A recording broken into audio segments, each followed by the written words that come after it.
फ़िलहाल मैं शुरू करने जा रहा हूँ एक अपनी नई जर्नी। यह है मेरी कंट्री नंबर 5। हेलो दोस्तों, welcome back to the channel. तो कैसे हैं आप लोग? फ़िलहाल मैं शुरू करने जा रहा हूँ एक अपनी नई जर्नी नई कंट्री के लिए। यह है मेरी कंट्री नंबर 5।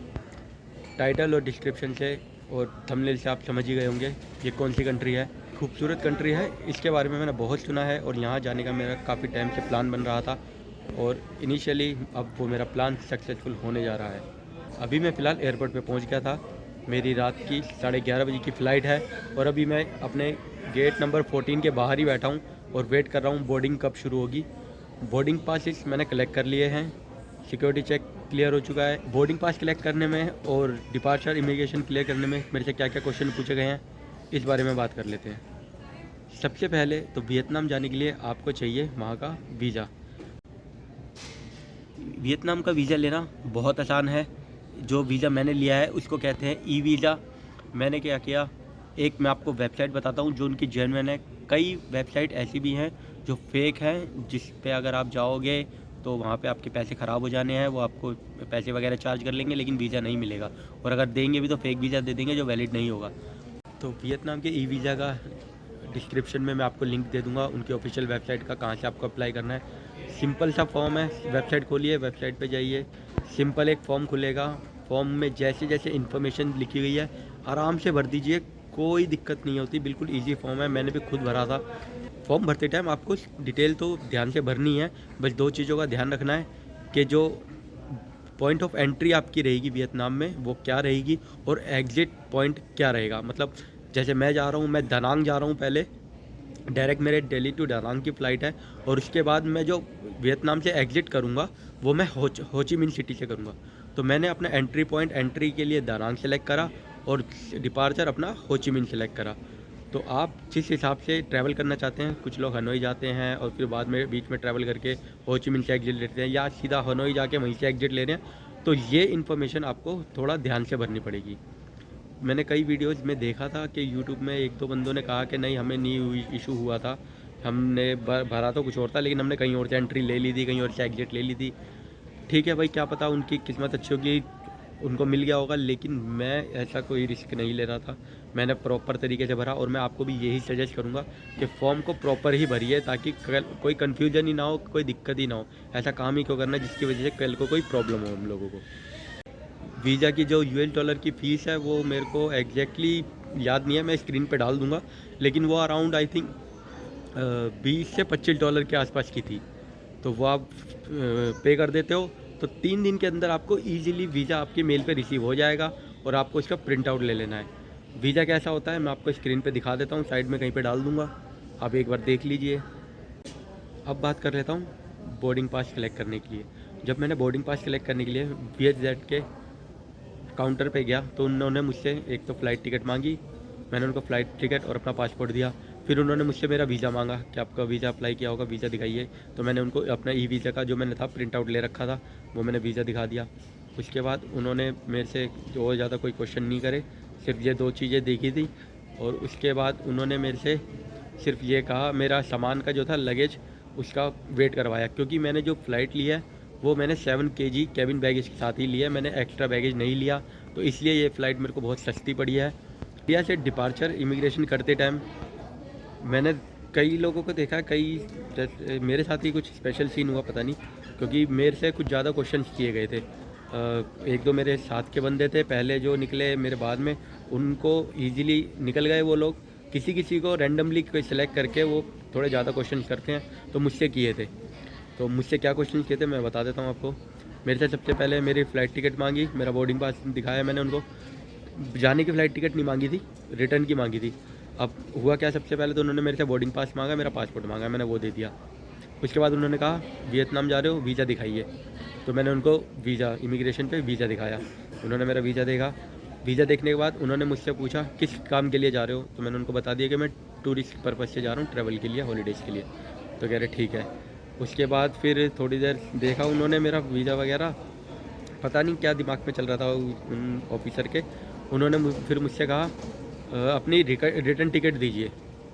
तो मतलब मैंने उनको क्या किया, मैंने अपनी उनको रिटर्न टिकट दिखाई। वो देखने के बाद वो थोड़ी देर सोचते रहे, देखा, अच्छी तरह पढ़ रहे थे, सारा कुछ किया उन्होंने।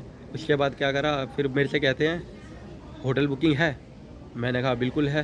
वो कह रहे अच्छा दिखा दीजिए। तो मैंने वियतनाम के अपने होटल की बुकिंग्स की प्रिंट आउट ले रखे थे, मैंने वो भी उनको बुकिंग्स दिखा दी कंफर्म, जो मेरी कंफर्म एंड पेड चेकआउट थी, मैंने booking.com से की थी। जिसमें क्या होता है, आप कंफर्मेशन मिल जाती है, लेकिन पेमेंट आपको होटल पे जाके ही करनी होती है। तो वो मैंने प्रिंट आउट ले रखा था। तो मैं आप लोगों को यही सजेस्ट करूँगा कि सारे प्रिंट आउट लेके रखिए हर टिकट का। जो भी आप ट्रैवल करने वाले हैं, सभी के सभी आप बुकिंग्स का भी प्रिंट आउट ले लीजिए। पता नहीं कौन सा ऑफिसर कितनी डिटेल किससे मांग ले, क्योंकि रैंडमली किसी को भी सिलेक्ट करके किसी से भी एक्स्ट्रा पूछ लेते हैं। किसी किसी को होता है कुछ नहीं पूछते, सिर्फ बोर्डिंग पास देखा, रिटर्न फ्लाइट टिकट मांगी जो मैंडेटरी होती है, और ई वीज़ा का मांगते हैं कि वीज़ा दिखा दीजिए, बस, और ज़्यादा नहीं मांगते। लेकिन किसी किसी केस में, जैसे मेरे साथ हो गया, मेरे से सारी चीज़ें मांगी और मैंने बाई चांस सारे प्रिंट आउट्स ले रखे थे। मैंने सब एक एक करके उनको डॉक्यूमेंट दिखाए, तो वो मेरे को थोड़ी देर देखने लगे, फिर कह रहे कैमरे में देखिए। तो फिर मैंने कैमरे में देखा, जो भी फ़ोटो प्रोसेसिंग वगैरह होता है वो सब हुआ। उसके बाद उन्होंने मेरे को मेरा पासपोर्ट पे डिपार्चर का स्टैम्प मार के मुझे कह दिया ठीक है जाइए अपना ट्रैवल शुरू कीजिए। तो ये मेरा पूरा सिनेरियो था कि मैंने कैसे डिपार्ट किया। अभी मैं वेट कर रहा हूँ अपनी एयरक्राफ्ट का। एयरक्राफ्ट पीछे लगा हुआ है, अगर दिखेगा तो वो पीछे दिख रहा। इसी एयरक्राफ्ट में हम जाने वाले हैं। अभी बज गए हैं तकरीबन 11:15 हो रहे हैं। बोर्डिंग शुरू होने वाली होगी, 15 मिनट में शुरू हो जाएगी। 11:30 की हमारी फ़्लाइट है। फ़्लाइट में जाते हैं। वी एच जेट के साथ मेरा पहला एक्सपीरियंस है। ये एक्सपीरियंस कैसा है ये भी आगे बताऊंगा, वीडियो में बने रहिए। और ये फ़्लाइट मेरे को कितने की पड़ी है ये भी वीडियो के एंड तक आपको पूरा बता दूंगा। तो इस वीडियो बोर्डिंग शुरू हो गई है, मैं प्लेन में बैठ गया। 11:30 बजे की फ़्लाइट थी और इसकी बोर्डिंग की 11:30 शुरू हुई है। बता रहे हैं कि जो फ़्लाइट है थोड़ी डिले हो गई है, 12:15 की हो गई है।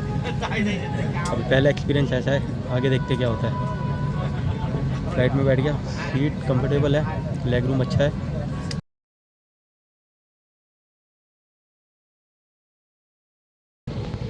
तो फाइनली हम दानांग पहुंच गए हैं और फ़्लाइट रुकते ही वही सीन जो नॉर्मली होता है। लोग वहाँ ऐसे खड़े हो जाते हैं जैसे वो दरवाज़ा खुलने से पहले ही उतर जाएंगे। तो फाइनली पहुंच गए हैं दानांग, वियतनाम के अंदर। एयरपोर्ट काफ़ी ज़्यादा बड़ा एयरपोर्ट नहीं है, छोटा सा ही एयरपोर्ट है, लेकिन काफ़ी साफ़ सुथरा है और खाली पड़ा हुआ है, ज़्यादा भीड़ है नहीं। एक हमारी ही फ़्लाइट आई है अभी और कोई पैसेंजर है नहीं ज़्यादा। और हमारी फ़्लाइट के पैसेंजर्स इमिग्रेशन लाइन में लग गए हैं, तो काफ़ी लंबी लाइन हो गई है। इमिग्रेशन कंप्लीट करता हूँ, बताता हूँ क्या क्या डॉक्यूमेंट पूछे गए हैं, उसके बाद मैं मिलता हूँ।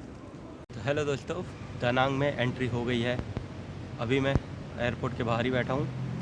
इमिग्रेशन क्लियर हो गया, बहुत आराम से हो गया, बहुत स्मूथ प्रोसेस था, कोई इशू नहीं हुआ। जैसे मैं इमिग्रेशन पॉइंट पे गया, सिर्फ उन्होंने मुझसे मेरा बोर्डिंग पासपोर्ट मांगा। उसके बाद मेरा वीज़ा, ई वीज़ा जो मैंने निकाल रखा था प्रिंट आउट, वो मांगा, बस वो दिखाया। उसके बाद इसके अलावा कुछ नहीं पूछा गया। इंडिया में भी और यहाँ पर भी एक चीज़ मैं क्लियर कर देता हूँ कि कहा जा रहा है कि वियतनाम के लिए हेल्थ इंश्योरेंस ज़रूरी है। मैंने भी निकलवाया था, लेकिन यहाँ ना इंडिया में बोर्डिंग के टाइम पे पूछा गया, ना यहाँ पर इमिग्रेशन के टाइम पे पूछा गया। तो मुझे ज़रूरत नहीं पड़ी है, लेकिन फिर भी एक सेफ साइड के लिए अगर ट्रैवल इंश्योरेंस मांग रहे हैं तो निकाल के ज़रूर रखिए और यूज़ करिए, ताकि कहीं पर भी किसी से भी मांग सकते हैं। अगर बाई चांस मांग लिया तो फिर दिक्कत ना हो, इसलिए लेके रख लीजिए कि कोई इसमें प्रॉब्लम तो है नहीं, आपकी सुविधा के लिए ही होती है वो चीज़। सिम के लिए आपको मैं बता दूं तो बाहर निकल के पहले मैंने सबसे पहले सिम ले ली एक, क्योंकि इंटरनेट तो चाहिए और कॉलिंग वगैरह। क्योंकि अगर मैं यहाँ पे टैक्सी वगैरह बुक करता हूँ, ग्रैब वगैरह जो भी बुक करनी होती है, टैक्सी वगैरह, बाइक वगैरह, तो उसके लिए यहाँ का एक लोकल नंबर चाहिए जिससे ड्राइवर से बात वगैरह हो सके, वो नंबर से जिससे रजिस्टर होता है। और इंटरनेट तो चाहिए ही, कुछ ना कुछ काम के लिए या घर पे बात करने के लिए।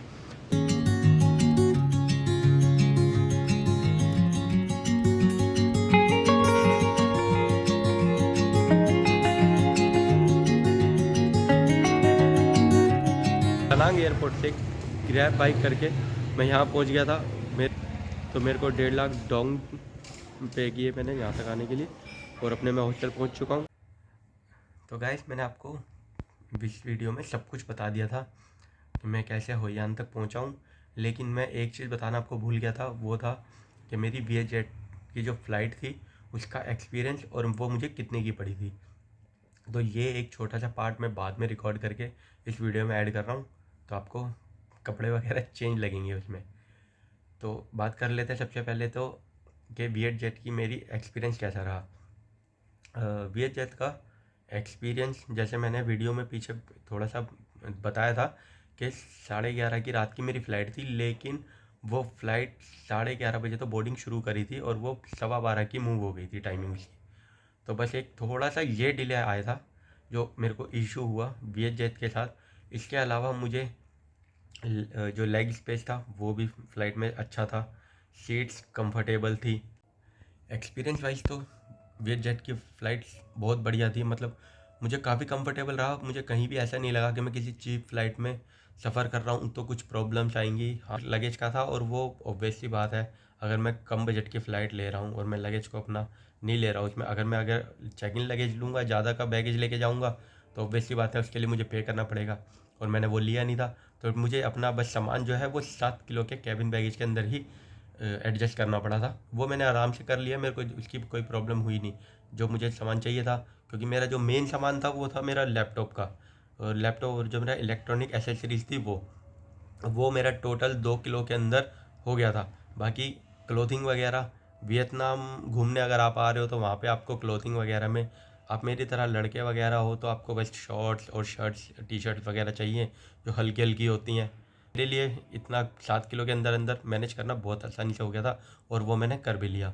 ये फ़्लाइट मेरे को दिल्ली से दनांग के लिए पड़ी सिर्फ़ और सिर्फ 6,200 रुपये में। जी हाँ, सिर्फ़ और 6,200 रुपये में ये मुझे दिल्ली से दानांग की वन वे ट्रिप पड़ी है। ये फ़्लाइट्स काफ़ी सस्ती होती हैं, काफ़ी सस्ती फ़्लाइट्स हैं। अगर आप चाहो तो इसे बुक कर सकते हो। अगर आप काफ़ी पहले बुक कर लोगे, मतलब 15 दिन पहले, महीने भर पहले करोगे तो आपको ये और सस्ती पड़ सकती हैं। मुझे ये 6,200 रुपये में पड़ गई थी, और मेरे को जो दिन मिला था, हालांकि मुझे हनोई की भी मिल रही थी इतने में, लेकिन क्योंकि मुझे मुझे सिर्फ 1 वीक के लिए मैंने वियतनाम कवर करना था, इसलिए मैंने ये ट्रिप अपनी दनांग से शुरू करी है, और मैं सिर्फ दनांग और होचिमिन सिटी कवर करने वाला हूँ इसमें। हनोई में नेक्स्ट टाइम कभी देखूँगा जब मैं दोबारा कभी वियतनाम का प्लान बनाऊँगा। एक्सपीरियंस वाइज सब कुछ अच्छा था। फूड वगैरह मैंने लिया नहीं था तो उसके बारे में मैं आपको नहीं बता सकता, वो आप कभी ट्राई करेंगे तो देख खुद ही जाएंगे, ट्राई करके देख लीजिएगा। क्योंकि मैंने फ़ूड वगैरह मेरे लॉन्च एक्सेस कर लिया था और वहीं से मैंने फ़ूड वहीं पे अपना खा लिया था, तो मुझे फ़्लाइट में फ़ूड की ज़रूरत पड़ी नहीं थी। और अपने मैं हॉस्टल पहुंच चुका हूं। अब इस ब्लॉग को यहीं एंड करता हूं। मिलेंगे आपसे नेक्स्ट ब्लॉग में, बने रहिएगा। और चैनल को अगर सब्सक्राइब नहीं है तो सब्सक्राइब कर लीजिएगा, क्योंकि वियतनाम की काफ़ी अच्छी वीडियोस अब आगे की सीरीज़ में आएंगी। तो चलिए चलते हैं, बाय बाय।